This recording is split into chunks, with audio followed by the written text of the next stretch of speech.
Welcome to easy education. मु आशा करुच्ची सब पिला पाठ पढ़ा पढ़ी ठीक से करुथबो। देखिबा जीव विज्ञान गोटे पाठ प्राकृतिक संपदर संरक्षण। ना प्राकृतिक संपद कौन देख आम चारिपटे आम जहाँ सब देखुचे ताहला हमर प्राकृतिक संपद। अर्थात ये देछि प्राकृतिक उपाय उत्पत्ति लाभ करिथिबा समस्त उद्भिद प्राणी सहित विद्यमान सामूहिक उत्स को प्राकृतिक संपद कहते। माने प्राणी उद्भिद छाड़ी बाकी जेति सब रहा सामूहिक उत्स तार सब ताकू कह प्राकृतिक संपद। यह दी प्रकार, गोटे नवीकरण योग्य आउ गोटे नवीकरण अयोग्य।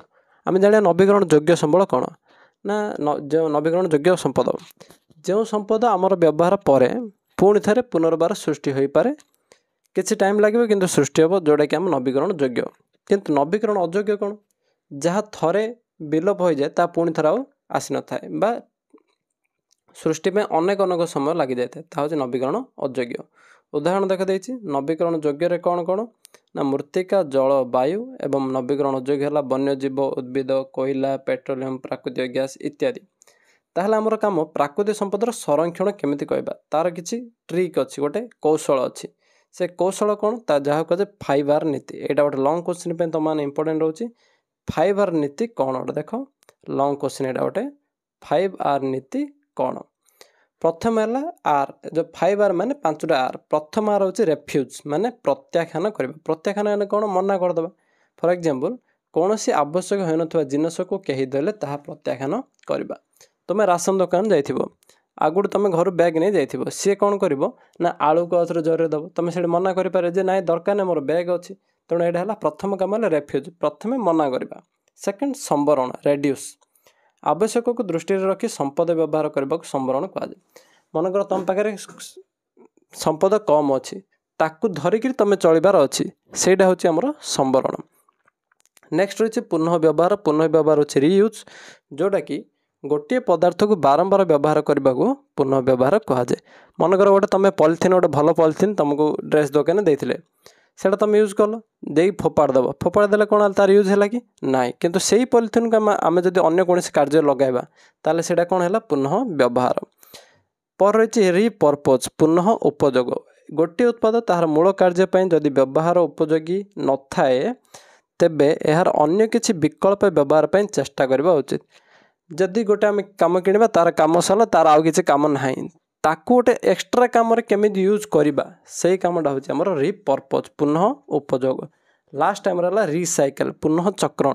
पुनः चक्रण कौन आम किसी मात्रा वर्ज्य वस्तु कंचामाल भाव में व्यवहार करें। फॉर एग्जांपल घर जी सब प्लास्टिक जिनस अच्छी मनकर भांगीगला ताको आम फोपाड़ी देले भल हम कि ताको आम कौन करिया कबाड़ी वाला देदेबा कबाड़ी वाला से नहीं कंपनी देदेव जहाद्वारा आम कौन हम से ही प्लास्टिक को पुनः चक्रण बा रिसाइकल माध्यम पुणी थे आसो। तुमने जो व्यवहार कर खाता गुड़िक देखिदेव ता पछरे लिखा जाए ट्रिपल चिन्ह एमती रही है आर अर्थ रिसाइकल कौन रिसाइकल करा जाए एमती त्रिभुज आकार 3टा रही रिसाइकल को कहुए।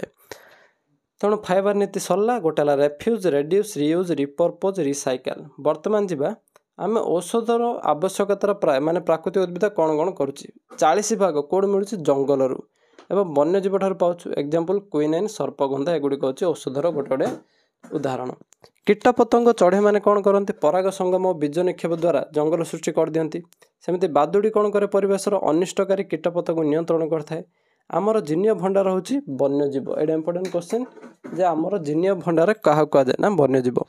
जंगल वन्यप्राणी संख्या ह्रास पाइबार कारण हूँ जनसंख्या वृद्धि और मनुष्यर अनियंत्रित व्यवहार। यहाँ हूँ इंपोर्टेंट 1 मार्क जे वन्यप्राणी और उद्भिदर संख्या कहीं दिन दिन कमिबा लगी। प्रथम कथा है जनसंख्या वृद्धि और मनुष्यर अनियंत्रित व्यवहार। परवर्ती प्रश्न रही जंगल और वन्यजीव संरक्षण कौन। जंगल और वन्यजीव संरक्षण देख ना वन्यजीव कौन एक जंगल थिबा उद्भिद समूह प्राणी समूह और समस्त अणुजीव सबुजाक मिसिले आमर है वन्यजीव। तेणु जंगल कहूँ उद्भिद समूह जोड़ा आ जंगल कौन बासस्थली वन्यजीव कहुच्छे वन निवासी। माने जंगल हूँ गोटे घर आ वन्यजीव माने घर जेहेतु सदस्य से कहुए वन निवासी। जैव विविधतार मूल आधार कौन हो जंगल। यहाँ इंपोर्टेंट रही जैव विविधतार मूल आधार क्या कहुए ना जंगल को। परवर्ती रही गोटे स्थान में भारसाम्य रक्षा कर बास कर समस्त उद्भिद प्राणी और अणुजीव कौन कहुए जैव विविधता कहुए। हाँ ତେଣୁ ଜୀବମାନେ ପରିବେଶ ଥିବା ମାଟି ପାଣି ପବନ ସୂର୍ଯ୍ୟାଲୋକ ଏଗୁଡ଼ିକ ଆମେ କହିବା ଅଜୈବିକ ଉପାଦାନ ଗ୍ରହଣ କରିଥାନ୍ତି। ଏଇଟା ହେଉଛି ଅଜୈବିକ ଉପାଦାନ କ'ଣ କ'ଣ? ମାଟି ପାଣି ପବନ ସୂର୍ଯ୍ୟାଲୋକ। ନେକ୍ସଟ ହେଲା ଆମର ବିଷ୍ଣୋଇ ସମ୍ପ୍ରଦାୟ। ବର୍ତ୍ତମାନ ସମୟରେ ବିଷ୍ଣୋଇ ନାମ ଶୁଣିଲେ ସମସ୍ତେ ଡରନ୍ତି। ତେଣୁ ବିଷ୍ଣୋଇ ସମ୍ପ୍ରଦାୟ କ'ଣ? ନା ବିଷ୍ଣୋଇ ସମ୍ପ୍ରଦାୟ ହେଉଛି ରାଜ୍ୟ, ତାର ହେଉଛି ରାଜସ୍ଥାନ, ହରିୟାଣା, ପଞ୍ଜାବ, ଉତ୍ତରପ୍ରଦେଶ, ଏହି ସ୍ଥାନମାନେ ସେମାନେ ବସବାସ କରନ୍ତି। ଏମାନଙ୍କୁ ପ୍ରକୃତି ପ୍ରେମୀ ମଧ୍ୟ କୁହାଯାଏ, କାହିଁକି ନା ଏମାନଙ୍କ ଯୋଗୁଁ ପ୍ରକୃତି ବଞ୍ଚି ରହିଛି ବର୍ତ୍ତମାନ। ଏମାନେ ଜୀବନ୍ତ ଗଛକୁ କେବେ ହେଲେ କାଟନ୍ତି ନାହିଁ। ଏହି ସମ୍ପ୍ରଦାୟକୁ ମନେ ପକାଇବା ପାଇଁ ଭାରତ ସରକାର କ'ଣ କରିଛନ୍ତି? ଅମୃତା ଦେବୀ ବିଷ୍ଣୋଇ ବନ୍ୟପ୍ରାଣୀ ସଂରକ୍ଷଣ ଜାତୀୟ ପୁରସ୍କାର ପ୍ରଦାନ କରିଛନ୍ତି। ତେଣୁ ରଖିଥାଅ ଯେ ଅମୃତା ଦେବୀ ବିଷ୍ଣୋଇ ବନ୍ୟପ୍ରାଣୀ ସଂରକ୍ଷଣ ଜାତୀୟ ପୁରସ୍କାର କେଉଁ ସମ୍ପ୍ରଦାୟ ଯୋଗୁଁ ଦିଆଯାଉଛି? ବିଷ୍ଣୋଇ ସମ୍ପ୍ରଦାୟ। ପରେ ଆସିଲା ଆମର ବଣ ଜଙ୍ଗଲ ବନ୍ୟଜୀବ କ୍ଷୟର କାରଣ। ମୁଖ୍ୟ କାରଣ ଦେଖ 5ଟି ସର୍ଟକଟ୍ ଦେଇଦେଇଛି। ପ୍ରଥମ କାରଣ ହେଲା ବିକାଶ, ଯେ ମନୁଷ୍ୟ ନିଜର ବିକାଶ ପାଇଁ କ'ଣ କରେ? ଜଙ୍ଗଲ ପ୍ରାକୃତିକ ଉଦ୍ଭିଦ ଉପରେ ନିର୍ଭର କରେ। ତେଣୁ ସେ କ'ଣ କରେ? ଗଛ କାଟେ, ସେଠାରେ କଳକାରଖାନା ତିଆରି କରେ, ଇତ୍ୟାଦି ସମସ୍ତ ପ୍ରକାର ଜିନିଷ ବୃଦ୍ଧି ପାଇଥାଏ। ସେକେଣ୍ଡ ହେଲା ଜନବସତି ବୃଦ୍ଧି। ଲୋକ ସଂଖ୍ୟା ବଢ଼ିଲେ ଘର ଦରକାର, ଘର ଦରକାର ହେଲେ ପଡ଼ିଆ ଜାଗା ଜଙ୍ଗଲ ଏହିସବୁ ଭୂମିକୁ କାଟିକି ସେମାନେ ଘର କରି ରହିଥାନ୍ତି। ଥାର୍ଡ଼ ହେଲା ଜଙ୍ଗଲର ନିଆଁ। ନା ପ୍ରାକୃତିକ କାରଣ ଅଛି, ଆର ମନୁଷ୍ୟକୃତ କାରଣ ଅଛି। ପ୍ରାକୃତିକ କାରଣ କ'ଣ? ଖରାଦିନେ ଯେତେବେଳେ ବାଉଁଶ ଗଛ ଗୁଡ଼ିକ ପରସ୍ପରକୁ ଘର୍ଷଣ କରିଥାନ୍ତି ସେତେବେଳେ ତାହା ଦ୍ୱାରା ମଧ୍ୟ ନିଆଁ ଲାଗିଯାଇଥାଏ। ଆଉ ମନୁଷ୍ୟକୃତ କାରଣ, ମନେକର ଆମେ କୌଣସି ଜାଗାକୁ ବୁଲିବାକୁ ଯାଇଥିବା, ସେଠାରେ ବଣଭୋଜି କରିବା, କିନ୍ତୁ ବଣଭୋଜିରେ କଲା ପରେ ଆଉ ନିଆଁ ନ ଲିଭେଇକରି ପଳେଇ ଆସିବା, ଯଦ୍ୱାରା କୌଣସି ଶୁଖିଲା ପତ୍ର ସେ ଜାଗାରେ ଯଦି ପଡ଼େ ତାହେଲେ କ'ଣ ହେଇଯିବ? ନା ସେଠାରେ ନିଆଁ ଲାଗିବାର ସମ୍ଭାବନା ଯଥେଷ୍ଟ ଅଧିକ। ତେଣୁ ଜଙ୍ଗଲ ନିଆଁ ହେଉଛି ଗୋଟେ ଜଙ୍ଗଲର କ୍ଷୟର ଅନ୍ୟ ଏକ ପ୍ରାକୃତିକ କାରଣ। ପରବର୍ତ୍ତୀ ଆସିଛି ବନ୍ୟଜୀବ ଶିକାର। ଲୋକମାନେ କ'ଣ କରନ୍ତି? ବନ୍ୟଜୀବକୁ ଶିକାର କରିବା ଦ୍ୱାରା ସେହି ଜାତିର କେତୋଟି ଉଦ୍ଭିଦଙ୍କର ମଧ୍ୟ ଲୋପ ପାଇଯାଇଥାଏ। ଯେମିତି ଆମେ ଡୋଡୋ ପକ୍ଷୀ ଦେଖିବା, ଡୋଡୋ ପକ୍ଷୀକୁ ଶିକାର କରିବା ଦ୍ୱାରା କାଲଭେରିଆ ଗଛ କ'ଣ ହେଲା? ପୁରାପୁରି ପୃଥିବୀରୁ ଲୋପ ପାଇଗଲା। ସେମିତି ବନ୍ୟଜୀବୀ ଶିକାର ମଧ୍ୟ ଜଙ୍ଗଲ କ୍ଷୟର ଗୋଟେ କାରଣ ହୋଇଥାଏ। ପରବର୍ତ୍ତୀ ହେଉଛି ଜଙ୍ଗଲ ଅଧିବାସୀଙ୍କ ଆର୍ଥିକ ଅବସ୍ଥା। ଯେ ଜଙ୍ଗଲ ନିକଟରେ ରହୁଥିବା ଲୋକମାନେ କାହା ଉପରେ ନିର୍ଭରଶୀଳ? ପୁରାପୁରି ଜଙ୍ଗଲ ଉପରେ। ତେଣୁ ସେମାନେ ଜଙ୍ଗଲର ଅନେକ ପ୍ରକାର ଜିନିଷକୁ ବ୍ୟବହାର କରି ନିଜର ଆର୍ଥିକ ଅବସ୍ଥାକୁ ତୁଲାଇଥାନ୍ତି। ତେଣୁ ଏଇଟା ରହିବ ଲଙ୍ଗ କୋଶ୍ଚିନ୍ ଗୋଟେ ରହିଯିବ, ଆକୁ ବୁଝେଇକି ଲେଖିଦେବ। ପରବର୍ତ୍ତୀ ରହିଛି ଜଙ୍ଗଲ ସମ୍ପଦର ଅବକ୍ଷୟ ଓ ବନ୍ୟଜୀବ। ତ ଜୀବମାନଙ୍କର ବିଲୋପର କାରଣ ହେଉଛି ବାସସ୍ଥଳୀ ନଷ୍ଟ ଓ ଅବାଧ ଶିକାର। ଏହି 2ଟି କାରଣ ଯୋଗୁଁ ଜୀବ ସମ୍ପଦ କ'ଣ ହେଉଛି? କମିବାରେ ଲାଗିଛି, ଯାହାକୁ ଆମର IUCN international union for conservation of nature and natural resources ଏ କ'ଣ କରୁଛି? ନା ବିପନ୍ନ ଜାତି ବନ୍ୟପ୍ରାଣୀଙ୍କୁ ସମୀକ୍ଷା କରି ରେଡ୍ ଡାଟା ବୁକ୍ ଗୋଟେ ପୁସ୍ତକ ପ୍ରକାଶ କରିଛନ୍ତି। ତୁମକୁ ରେଡ୍ ଡାଟା ବୁକ୍ କ'ଣ? ନା ରେଡ୍ ଡାଟା ବୁକ୍ ଦେଖ 8th କ୍ଲାସ୍ରେ ମଧ୍ୟ ପଢ଼ା ହେଇଥିଲା, 9thରେ ମଧ୍ୟ ଥିଲା। ନା ରେଡ୍ ଡାଟା ବୁକ୍ ହେଉଛି ଏମିତି ଗୋଟିଏ ପୁସ୍ତକ ଦେଖ ଦେଇଛି, ଯେଉଁଠାରେ କି ଏଠାରେ ବିଲୁପ୍ତ ଲୁପ୍ତପ୍ରାୟ ଅସୁରକ୍ଷିତ ଦୁର୍ଲଭ ଜୀବମାନଙ୍କ ବିଷୟରେ ବର୍ଣ୍ଣନା କରାଯାଇଛି। ଏହାର ପୃଷ୍ଠା 2 ପ୍ରକାର ରଙ୍ଗ କ'ଣ କ'ଣ? ଗୋଟେ ହେଲା ଗୋଲାପୀ ଆଉ ଗୋଟେ ହେଲା ସବୁଜ। ଗୋଲାପୀ ରଙ୍ଗର ପୃଷ୍ଠାରେ କ'ଣ ରହିଥାଏ? ଲୁପ୍ତପ୍ରାୟ ଜାତିମାନଙ୍କ ବିଷୟରେ ବର୍ଣ୍ଣନା କରାଯାଏ। ସେମିତି ସବୁଜ ପୃଷ୍ଠରେ କ'ଣ ରହିଥାଏ? ଅତୀତରେ ଲୁପ୍ତପ୍ରାୟ ଜାତିଙ୍କର ସୂଚନା ଦିଆଯାଏ, ଯେଉଁଟାକି ପୂର୍ବରୁ ସରିଯାଇଛନ୍ତି ସେମାନଙ୍କ ବିଷୟରେ ସବୁଜ ପେପରରେ ଲେଖାଯାଇଥାଏ। ପ୍ରତିବର୍ଷ ଗୋଲାପୀ ପୃଷ୍ଠା ସଂଖ୍ୟା ବଢ଼ି ଚାଲିଛି, କାହିଁକି କହିଲ? ନା ଜୀବମାନଙ୍କ ସଂଖ୍ୟା ବର୍ତ୍ତମାନ ଧୀରେ ଧୀରେ କମିବାରେ ଲାଗିଛି। ତାପରେ ହେଲା ଜଙ୍ଗଲ ବନ୍ୟଜୀବ ସଂରକ୍ଷଣ ପଦ୍ଧତି କ'ଣ? ନା ବିଗତ 200 ବର୍ଷ ମଧ୍ୟରେ ପ୍ରାୟ 30% ଜଙ୍ଗଲ କ୍ଷୟ ହୋଇଯାଇଛି। ଠିକ୍ କଥା, 1947 ମସିହାରେ ଯେତେ ଜଙ୍ଗଲ ଥିଲା ଏବେ ପୁରାପୁରି କମିଗଲାଣି। ନା ପଦକ୍ଷେପ ଆହାର କ'ଣ ନିଆଯାଇପାରିବ? ପ୍ରଥମ ହେଲା ନୂଆ ଜଙ୍ଗଲ ସୃଷ୍ଟି। କ'ଣ? ଖଣି ଉତ୍ତୋଳନ ଅଞ୍ଚଳ, ପତିତ ଭୂମି ଆଦି ସ୍ଥାନରେ ଗଛ ଲଗାଇବା ଦ୍ୱାରା ଭୌଗୋଳିକ ପରିବେଶ ଅନୁଯାୟୀ ଗଛ ଲଗାଇବା ଦ୍ୱାରା କ'ଣ ହୁଏ? ଗଛ ଗୁଡ଼ିକ ଠିକ୍ ଭାବେ ବଢ଼ିଥାଏ। ଫର୍ ଏକ୍ଜାମ୍ପଲ୍ ଆମେ ମରୁଭୂମିରେ ଯାଇକି କ'ଣ ଲଗାଇବା? ଆମ୍ବ ଗଛ ଲଗାଇବା, ଲାଗି ରହିବ କି କେବେ ହେଲେ? ନା ସେଠାରେ ପରିବେଶ ଅନୁଯାୟୀ ଯେଉଁ ପ୍ରକାର ଗଛ ଉପଯୁକ୍ତ ସେଇ ଗଛ ଲଗାଇବା ଉଚିତ। ନେକ୍ସଟ ଅଛି ଆମର ସାମାଜିକ ବନ ପ୍ରକଳ୍ପ। କ'ଣ? 1976ରୁ ଯୋଜନା କାର୍ଯ୍ୟକାରୀ ହେଉଛି। ଏ ଯୋଜନା ସାମାଜିକ ବନ ପ୍ରକଳ୍ପ ରାସ୍ତା କଡ଼ରେ, ନଈ, ସ୍କୁଲ, ସରକାରୀ ଅନୁଷ୍ଠାନ ମାନଙ୍କରେ ଗଛ ଲଗାଇବା ଏହି ପ୍ରକଳ୍ପର କାମ ଅଟେ। ତାପରେ ହେଲା ଯୁଗ୍ମ ଜଙ୍ଗଲ ପରିଚାଳନା ଯୋଜନା। ଯୁଗ୍ମ ଜଙ୍ଗଲ କ'ଣ? ନା ସଂରକ୍ଷିତ ଜଙ୍ଗଲ ନିକଟରେ ରହିଥିବା ଗ୍ରାମବାସୀମାନଙ୍କୁ ଯୋଜନାର ଅଂଶୀଦାର ଭାବେ ସାମିଲ କରାଇବା। ଭାବ ଗୋଟେ ଜଙ୍ଗଲ ନିକଟରେ କିଛି ଆଦିବାସୀ ସମ୍ପ୍ରଦାୟ ଲୋକ ରହନ୍ତି, ସେମାନଙ୍କୁ ଆମେ ଯଦି କହିବା ଯେ ତୁମ ଆର୍ଥିକ ଅବସ୍ଥା ପାଇଁ ତୁମେ ଜଙ୍ଗଲର ଜିନିଷ ବ୍ୟବହାର କରିବେ, କିନ୍ତୁ ଯେକୌଣସି ବ୍ୟକ୍ତି ଜଙ୍ଗଲର ଜୀବମାନଙ୍କ ପ୍ରତି ଶିକାର କରିବ କିମ୍ବା ଅତ୍ୟଧିକ ପ୍ରାକୃତିକ ସମ୍ପଦର ଉପଭୋଗ କରିବ, ସେହି ଜିନିଷକୁ ତୁମେମାନେ କଡ଼ାକଡ଼ି ଭାବେ ନିନ୍ଦା କରିବା ବା ବିରୋଧ କରିବ। ଏଇଟା କରିବା ଦ୍ୱାରା ଯୁଗ୍ମ ଜଙ୍ଗଲ ପରିଚାଳନା ହୋଇପାରିବ। ଆଉ ନୂତନ ପ୍ରୟୋଗାତ୍ମକ ବ୍ୟବସ୍ଥା କ'ଣ କ'ଣ? ଗୋଟେ ହେଲା ସୂଚନା ବ୍ୟବସ୍ଥା, କୀଟ ରୋଗ ଦମନ ବ୍ୟବସ୍ଥା, ଅଗ୍ନି ନିର୍ବାପକ ବ୍ୟବସ୍ଥା। ଏହି 3ଟି ବ୍ୟବସ୍ଥା କରିବା ଦ୍ୱାରା ଜଙ୍ଗଲ ଓ ବନ୍ୟଜୀବ ସଂରକ୍ଷଣ ହୋଇପାରିବ। ବିପନ୍ନ ବନ୍ୟଜୀବ ସଂରକ୍ଷଣ ପଦ୍ଧତି, ଯେଉଁମାନେ କି ଲୋପ ପାଇଯାଇଛନ୍ତି ସେମାନଙ୍କ କେମିତି ସଂରକ୍ଷଣ କରିପାରିବା। ପ୍ରଥମେଟା ହେଲା 2ଟି କୌଶଳ। କ'ଣ?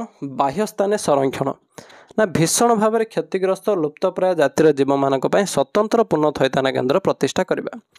ଫର୍ ଏକ୍ଜାମ୍ପଲ୍, ଆମ ଓଡ଼ିଶାରେ କେବଳ ଗୋଟିଏ ଜାଗାରେ ଧଳା ବାଘ ରହିଛି। କେଉଁଟା ସେଇଟା? ନା ଭୁବନେଶ୍ୱର ନନ୍ଦନକାନନ। କାହିଁକିନା ସେହି ପରିବେଶ ଧଳା ବାଘ ପାଇଁ ପୁରାପୁରି ଉପଯୁକ୍ତ। ତେଣୁ ବାହ୍ୟସ୍ଥାନରେ ସଂରକ୍ଷଣ କରି ମାଧ୍ୟମରେ ଏଇଟା କରାଯାଇଥାଏ। ତା'ର 2ଟି ରହିଲା, ଗୋଟେ ହେଲା ଚିଡ଼ିଆଖାନା, ଆଉ ଗୋଟେ ହେଲା ଉଦ୍ଭିଦ ଉଦ୍ୟାନ। ମୁଁ କହିଲି ଚିଡ଼ିଆଖାନା, ଏଠାରେ ପ୍ରାଣୀମାନଙ୍କୁ ଆବଦ୍ଧ ଅବସ୍ଥାରେ ରଖାଯାଏ। ଚିଡ଼ିଆଖାନା ଗୁଡ଼ିକ କେନ୍ଦ୍ରୀୟ ଚିଡ଼ିଆଖାନା ସଂସ୍ଥା ଦ୍ୱାରା ନିୟନ୍ତ୍ରିତ ହୋଇଥାନ୍ତି, କାହିଁକିନା ଏମାନେ ବଂଶ ବିସ୍ତାର କରିବା ପାଇଁ ଏଠାରେ ପଶୁମାନଙ୍କୁ ଭଲ ଭାବରେ ରଖାଯାଇଥାଏ। ପରବର୍ତ୍ତୀ ଆସୁଛି ଆମର ଉଦ୍ଭିଦ ଉଦ୍ୟାନ। ଉଦ୍ଭିଦ ଉଦ୍ୟାନ କ'ଣ? ଏହା ଏକ ସାର୍ବଜନୀନ ପ୍ରତିଷ୍ଠାନ। ଏଠାରେ ଗବେଷଣା, ସଂରକ୍ଷଣ ଓ ସର୍ବସାଧାରଣ ପରିଦର୍ଶନ ପାଇଁ ଉଦ୍ଭିଦ ରଖାଯାଏ, ମାନେ ସମସ୍ତେ ଏଠି ବୁଲିବାକୁ ଯାଇପାରିବେ। ଭୁବନେଶ୍ୱର ଏକାମ୍ର କାନନ ଉଦ୍ଭିଦ ଉଦ୍ୟାନ ଆଉ ନନ୍ଦନକାନନ ଉଦ୍ଭିଦ ଉଦ୍ୟାନ 2ଟା ଅଛି, ଏଇଟା ମନେ ରଖିଦେବ। କେଉଁଠି ଏକାମ୍ର ଉଦ୍ଭିଦ ଉଦ୍ୟାନ ଭୁବନେଶ୍ୱର, ସେମିତି ନନ୍ଦନକାନନ ମଧ୍ୟ ରହିଛି। ପରବର୍ତ୍ତୀ ହେଲା ସ୍ୱସ୍ଥାନେ। ବାହ୍ୟସ୍ଥାନ ତ କୁହାଗଲା, ସ୍ୱସ୍ଥାନ ମାନେ ନିଜ ଜାଗାରେ, ଯେଉଁଟାକି ଉଦ୍ଭିଦ ପ୍ରାଣୀମାନଙ୍କର ଜଙ୍ଗଲ, ସେଇଠି ଆମେ କେମିତି ରଖିପାରିବା। ଜୈବମଣ୍ଡଳ ସଂରକ୍ଷିତ ଅଞ୍ଚଳ, ପ୍ରଥମେ ହେଲା ଜାତୀୟ ଉଦ୍ୟାନ, ଯେ ଉଦ୍ଭିଦ ଓ ପ୍ରାଣୀ ଉଦ୍ଭିଦଙ୍କୁ ସେମାନଙ୍କ ନିଜସ୍ୱ ପ୍ରାକୃତିକ ପରିବେଶରେ ସୁରକ୍ଷା ଦେବାକୁ ଆମେ କହିବା ସ୍ୱସ୍ଥାନେ ସଂରକ୍ଷଣ। ତା'ର ମଧ୍ୟ 4 ପ୍ରକାର। ଗୋଟେ ହେଲା ଜାତୀୟ ଉଦ୍ୟାନ, ଅଭୟାରଣ୍ୟ, ଜୈବମଣ୍ଡଳ ସଂରକ୍ଷିତ ଅଞ୍ଚଳ ଆଉ ପ୍ରାଣୀ ପ୍ରକଳ୍ପ। ବନ୍ୟଜୀବମାନଙ୍କୁ ସୁରକ୍ଷା ଦେବା ପାଇଁ ଧାର୍ଯ୍ୟ ଜଙ୍ଗଲ ଅଞ୍ଚଳକୁ ଭାରତ ସରକାର କ'ଣ ମାନ୍ୟତା ପ୍ରଦାନ କରିଛନ୍ତି, ଯେଉଁଟାକି ଆମେ ଜାତୀୟ ଉଦ୍ୟାନ କହିପାରିବା। ଏହାର ପରିଚାଳନା ରକ୍ଷଣାବେକ୍ଷଣ ଦାୟିତ୍ୱ କାହା ଥାଏ? ନା ରାଜ୍ୟ ସରକାର ନିକଟରେ ନ୍ୟସ୍ତ ଥାଏ। ସେମିତି ଓଡ଼ିଶାର ଭିତରକନିକା ଅଛି ଯେ ଗୋଟେ ଜାତୀୟ ଉଦ୍ୟାନ, ଆଉ ଶିମିଳିପାଳ ଏବେ ପ୍ରସ୍ତାବିତ, ମାନେ ଆଗକୁ କାମରେ ହେବ। ପରେ ଆସିଛି ଆମର ଅଭୟାରଣ୍ୟ। ଅଭୟାରଣ୍ୟ କ'ଣ? ସ୍ଥାପନ ପରିସୀମା ନିର୍ଦ୍ଧାରଣ ରାଜ୍ୟ ସରକାର କରିଥାନ୍ତି ଅଭୟାରଣ୍ୟର। ଦେଖ, ପ୍ରତି ରାଜ୍ୟ ସରକାର କାମ ଏଇଟା ନିଜର ଅଭୟାରଣ୍ୟ ରଖିବ। ପରବର୍ତ୍ତୀ ରହିଛି ଶିକାର ସମ୍ପୂର୍ଣ୍ଣ ଭାବେ ନିଷେଧ, କାହିଁକିନା ଅଭୟାରଣ୍ୟରେ ଶିକାର ନିଷେଧ ଅଟେ। ଓଡ଼ିଶାର ଚିଲିକାର ନଳବନ ହେଉଛି ପକ୍ଷୀ ଅଭୟାରଣ୍ୟ, ଚନ୍ଦକା ଡମ୍ପଡ଼ା ହେଉଛି ହାତୀ ଅଭୟାରଣ୍ୟ, ଆଉ ଶିମିଳିପାଳ ତ ଜାଣିଛ ବାଘ ଅଭୟାରଣ୍ୟ, ଏଇଭଳି। ପରବର୍ତ୍ତୀ ହେଉଛି ଆମର ଜୈବମଣ୍ଡଳ ସଂରକ୍ଷିତ ଅଞ୍ଚଳ। କ'ଣ? ନା ୟୁନେସ୍କୋ 1963 ମସିହାରେ ଏହା କାମରେ ଆରମ୍ଭ କରିଛି ଜୈବମଣ୍ଡଳ ସଂରକ୍ଷିତ ଅଞ୍ଚଳକୁ। ଏହାର ଲକ୍ଷ୍ୟ ବନ୍ୟପ୍ରାଣୀ ସହିତ ସମ୍ପୂର୍ଣ୍ଣ ଜଙ୍ଗଲ ପରିସଂସ୍ଥାର ସଂରକ୍ଷଣ କରିବା। ବର୍ତ୍ତମାନ କେତୋଟି ଅଛି ଭାରତରେ? ନା 18ଟି ଜୈବମଣ୍ଡଳ ସଂରକ୍ଷିତ ଅଞ୍ଚଳ ରହିଛି, ଆଉ ଓଡ଼ିଶାରେ ସେଇଟା ହେଉଛି ଶିମିଳିପାଳ। ଦେଖ, ପାଠଟା ପୁରା ସର୍ଟକଟ୍ରେ କମ୍ ଟାଇମ୍ରେ ଯେମିତି ଆମେ ପଢ଼ିପାରେ ସେଇ ହିସାବରେ ମୁଁ ଲେଖିଛି। ତୁମେ ଯଦି ପଢ଼ିଥିବ ଆରାମସେ ଏଗୁଡ଼ିକ ଟିକେ ଆଉ ଥରେ ଧ୍ୟାନ ଦେଇଦେବ। ନେକ୍ସଟ ରହିଲା ଆମର ପ୍ରାଣୀ ପ୍ରକଳ୍ପ। ପ୍ରାଣୀ ପ୍ରକଳ୍ପ କ'ଣ? ନା ଲୁପ୍ତପ୍ରାୟ ଜାତିର ପ୍ରାଣୀମାନଙ୍କର ସ୍ୱତନ୍ତ୍ର ସୁରକ୍ଷା ପାଇଁ ବ୍ୟବସ୍ଥା କରାଯାଇଛି, ଯେଉଁଟାକି ଓଡ଼ିଶାର ଶିମିଳିପାଳରେ ବ୍ୟାଘ୍ର ପ୍ରକଳ୍ପ, ସାତକୋଶିଆରେ ଘଡ଼ିଆଳ କୁମ୍ଭୀର ପ୍ରକଳ୍ପ କାର୍ଯ୍ୟକାରୀ ହୋଇଅଛି। ନେକ୍ସଟ ହେଉଛି ଆମର ସଂରକ୍ଷଣ ପାଇଁ କେଉଁ କେଉଁ ଆଇନ ସବୁ ତିଆରି ହୋଇଛି। ଦେଖ, ଆଇନର ନିୟମ ମସିହା ଯାକ ମଧ୍ୟ ରହିଛି। ସଂରକ୍ଷଣ ଆଇନ କ'ଣ? ଫାଷ୍ଟ ହେଲା ଜଙ୍ଗଲ ଆଇନ 1927, ତାପରେ ହେଲା ଜାତୀୟ ଜଙ୍ଗଲ ନୀତି 1988, ପରେ ରହିଛି ବନ୍ୟପ୍ରାଣୀ ସୁରକ୍ଷା ଆଇନ, ଏଇଟା ଇମ୍ପୋର୍ଟାଣ୍ଟ, 1972।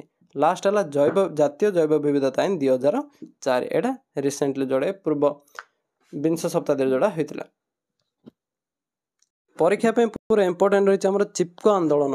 ସଂକ୍ଷିପ୍ତ ଟିପ୍ପଣୀ ହଉ ଏଇଟା ମଧ୍ୟ ପଢ଼ିପାରେ। ଚିପ୍କୋ ଆନ୍ଦୋଳନ କ'ଣ?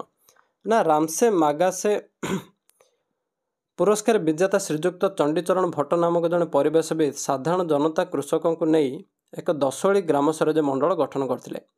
ଏଇଟା କାମ କ'ଣ? ନା ଜଙ୍ଗଲର ଗଛ କାଟିବା ବିରୋଧରେ ଚିପ୍କୋ ଆନ୍ଦୋଳନ ପ୍ରଥମେ ମଣ୍ଡଳ ଗ୍ରାମରେ ଆରମ୍ଭ ହୋଇଥିଲା। ଏଇଟା ଇମ୍ପୋର୍ଟାଣ୍ଟ ରହୁଛି। ଚିପ୍କୋ ଆନ୍ଦୋଳନ କେଉଁ ଗ୍ରାମରେ ହୋଇଥିଲା? ମଣ୍ଡଳ ଗ୍ରାମ। ପରବର୍ତ୍ତୀ ରହିଛି ଜନତାମାନେ ଜଙ୍ଗଲକୁ ଯାଇ ଗଛକୁ କୁଣ୍ଡାଇ ଗଛ କଟାଳିମାନଙ୍କୁ ଗଛ କାଟିବାର ବାରଣ ମଧ୍ୟ କରନ୍ତି। ଆଉ ସୁନ୍ଦରଲାଲ ବହୁଗୁଣା ଜଣେ ପରିବେଶବିତ୍ ଯିଏକି ରାନୀ ଗ୍ରାମରେ ଏହି ଆନ୍ଦୋଳନ କରିଥିଲେ। ଏହି ଆନ୍ଦୋଳନ ସଫଳତା ପରେ ପଶ୍ଚିମବଙ୍ଗର ଆରାବରୀ ଅଞ୍ଚଳ ଶାଳ ଜଙ୍ଗଲ ସଂରକ୍ଷଣ ଆନ୍ଦୋଳନ ହୋଇଥିଲା। ଆଉ କେରଳରେ ସାଇଲେଣ୍ଟ ଭ୍ୟାଲି ବଞ୍ଚାଅ ଏହାର ସଫଳତା ପାଇଥିଲା। କାହାର? ନା ଚିପ୍କୋ ଆନ୍ଦୋଳନ ସଫଳତା ପରେ।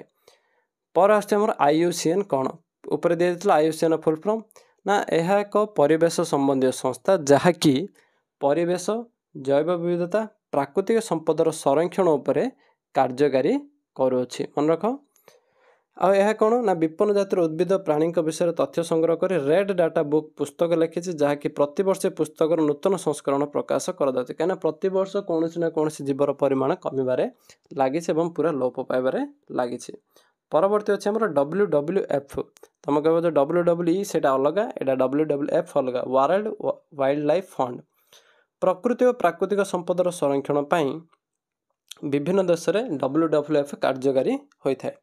ଲକ୍ଷ୍ୟ କ'ଣ ନା ବିଶ୍ୱ ଜୈବ ବିବିଧତାର ସଂରକ୍ଷଣ, ପ୍ରାକୃତିକ ସମ୍ପଦର ସମାନ ପରିପୋଷଣକାରୀ ବ୍ୟବହାର କରିବା ନିଶ୍ଚିତ କରିବା ହେଉଛି ଏଇଟାର କାର୍ଯ୍ୟ। ଆଉ ମୁଖ୍ୟ ବିଷୟବସ୍ତୁ ଏହାର କ'ଣ ନା ଖାଦ୍ୟ, ଜଳବାୟୁ, ବନ୍ୟଜୀବ, ଜଙ୍ଗଲ, ମଧୁର ଜଳ, ସମୁଦ୍ରର ଉନ୍ନତି କରିବା ହେଉଛି ଏହାର ମୁଖ୍ୟ ବିଷୟବସ୍ତୁ। ଏହି ଉପରେ କାର୍ଯ୍ୟ କରିଥାଏ। ଅନ୍ୟାନ୍ୟ ସଂସ୍ଥା ରହିଲା ସେଠି କ'ଣ ଗ୍ରୀନ୍ ପିସ୍ ଆଉ ୟୁନେସ୍କୋ, ଏ ଦୁଇଟା ମଧ୍ୟ କ'ଣ କରନ୍ତି ପ୍ରାକୃତିକ ସମ୍ପଦର ସଂରକ୍ଷଣ ପାଇଁ କାର୍ଯ୍ୟକାରୀ ରହିଅଛି। ନା ସେ କହୁଛି ଯେ ଆସନ୍ତା 50 ବର୍ଷ ମଧ୍ୟରେ ପୃଥିବୀରେ ପେଟ୍ରୋଲିୟମ ଶେଷ ହୋଇଯିବ, 100 ବର୍ଷ ମଧ୍ୟରେ କୋଇଲା ଶେଷ ହୋଇଯିବ। ଇମ୍ପୋର୍ଟାଣ୍ଟ କ୍ୱେଶ୍ଚିନ୍, 50 ବର୍ଷ ପେଟ୍ରୋଲ ଆଉ 100 ବର୍ଷ ମଧ୍ୟରେ କ'ଣ ହୋଇଯିବ କୋଇଲା ଶେଷ ହୋଇଯିବ। ଆମ ଦେଶର ବୃଷ୍ଟିପାତ କେଉଁ ବୃଷ୍ଟିପାତ ବାୟୁ ଅନୁସାରେ ହୋଇଥାଏ? ମୌସୁମୀ ବାୟୁ ପ୍ରଭାବ ହୋଇଥାଏ, ଯେଉଁଟାକି ପ୍ରାୟ 85% ବୃଷ୍ଟିପାତ ଜୁନ ସେପ୍ଟେମ୍ବର ମାସରେ ହିଁ ହୋଇଯାଇଥାଏ। ଏହାପରେ କିଛି ଜିନିଷ ବହିରେ ଅଛି ଯେଉଁଟାକି ଆମର ନଦୀବନ୍ଧ ଯୋଜନା, ତା ସହିତ ଜଳଛାୟା ପରିଚାଳନା, ଏସବୁ ଜିନିଷ ଅଛି। ନଦୀବନ୍ଧ ଯୋଜନା କେଉଁଠି କେଉଁ ନମ୍ବର ରହିଛି ମୁଁ କହିଦେଉଛି। ଓଡ଼ିଶାରେ ରହିଛି ହୀରାକୁଦ ନଦୀବନ୍ଧ ଯୋଜନା, କର୍ଣ୍ଣାଟକରେ ବିଶ୍ଵେଶ୍ୱରାୟ, ଗୁଜୁରାଟର ସର୍ଦ୍ଦାର ସରୋବର ଡ୍ୟାମ୍। ଆଉ ଓଡ଼ିଶାରେ ଛୋଟ ଛୋଟ ନଦୀବନ୍ଧ ସ୍ଥାନ ଗୁଡ଼ିକ ଅଛି ଯେଉଁଟାକି ଖଡ଼ଖାଇ ଅଛି ମୟୂରଭଞ୍ଜ ଜିଲ୍ଲା, ନରାଜ ଅଛି କଟକ, ମୁଣ୍ଡୁଳି ଆଠଗଡ଼, ଡେରାସ ହେଉଛି ଖୋର୍ଦ୍ଧା ଯେଉଁଟା ଭୁବନେଶ୍ୱର, ଆଉ ଶାଳିଆ ଡ୍ୟାମ୍ ହେଉଛି ଗଞ୍ଜାମ ଜିଲ୍ଲାର ବାଣପୁର ଠାରେ ରହିଅଛି। ରାଜସ୍ଥାନ ଅଞ୍ଚଳରେ ଇନ୍ଦିରା ଗାନ୍ଧୀ କେନାଲ ଯୋଜନା ଦ୍ୱାରା ଜଳ ଯୋଗାଣ କରାଯାଇଥାଏ। ଓଡ଼ିଶାରେ ଯେଉଁଟାକି ମୋ ପୋଖରୀ ଯୋଜନା ଏବେ ଉତ୍ତମ ପଦକ୍ଷେପ ରହିଅଛି। ମୋ ପୋଖରୀ ଯୋଜନା ମାଧ୍ୟମରେ ଜଳ ସଂରକ୍ଷଣକୁ ଅଧିକ ଗୁରୁତ୍ୱ ଦିଆଯାଉଛି। ପରେ ରହିଛି ଆମର ଜଳଛାୟା ପରିଚାଳନା। এইটা রয়েছে তোমাদের ପାଇଁ ଜଳଛାୟା ପରିଚାଳନା। ଦେଖ ଦେଇଛି ଯେମିତି ପାହାଡ଼ର ଗଡ଼ାଣି ଅଞ୍ଚଳ ଜଙ୍ଗଲକ୍ଷୟ ରୋକିବା ପାଇଁ ବୃକ୍ଷରୋପଣ କରି ନୂତନ ଜଙ୍ଗଲ ସୃଷ୍ଟି କରିବା। ସେମିତି ପାଦଦେଶ ଶିଖରରୁ ପାଦଦେଶ ପର୍ଯ୍ୟନ୍ତ ଗୋଟେ କ'ଣ ପଥରବନ୍ଧ ନିର୍ମାଣ କରିବା, ଯଦ୍ୱାରା ବର୍ଷା ଜଳ ଧୀରେ ଧୀରେ କ'ଣ ପାହାଡ଼ ତଳକୁ ଆସିବ, ଯଦ୍ୱାରା ମୃତ୍ତିକା କ୍ଷୟ ମଧ୍ୟ ହେବ ନାହିଁ। ସେମିତି ଜଳଛାୟା ଅଞ୍ଚଳରେ କୃଷି କାର୍ଯ୍ୟ ତ୍ୱରାନ୍ୱିତ କରି ସ୍ଥାନୀୟ ଅଧିବାସୀମାନଙ୍କ ଆୟ ବୃଦ୍ଧି କରାଇଲେ ସେମାନେ ଜଙ୍ଗଲ କାଟିବା ନିବୃତ୍ତରେ ନିଜର ପ୍ରଚେଷ୍ଟାରେ ନୂତନ ଜଙ୍ଗଲ ସୃଷ୍ଟି କରି ଆଗ୍ରହ ହେବେ। ଜଳଛାୟା ପରିଚାଳନା ଦ୍ୱାରା ଏଠି ଦେଇଦେଇଛି, ପଢ଼ି ନେବ। ପରବର୍ତ୍ତୀ ରହିଛି ବୃଷ୍ଟି ଜଳକୁ ସଂରକ୍ଷଣ କେମିତି କରିବା, କେଉଁ କେଉଁ ଜାଗାରେ ଏହିସବୁ ସଂରକ୍ଷଣ କରାଯାଏ। ଦେଖ ଏଠି ଚିତ୍ର ମଧ୍ୟ ଦେଇଛି, ପରୀକ୍ଷା ପାଇଁ ରହିଛି ଇମ୍ପୋର୍ଟାଣ୍ଟ, ଯେଉଁଟାକି ବୃଷ୍ଟି ଜଳ ସଂରକ୍ଷଣ କିଭଳି ଭାବେ କରିପାରିବା। ପରେ ଦେଖିବା ଜଳର ପୁନଃଚକ୍ରଣ। ଜଳର ପୁନଃଚକ୍ରଣ ନିହାତି ଜରୁରୀ ଅଟେ। ନା ଆମେ ସବୁବେଳେ ଜଳ ପ୍ରଦୂଷଣ, ଜଳକୁ ବ୍ୟବହାର କମ୍ କରିବା, ଅତି ଯେଉଁ ସ୍ଥାନରେ ଆବଶ୍ୟକ ସେହି ସ୍ଥାନରେ ବ୍ୟବହାର କରିବା ଉଚିତ।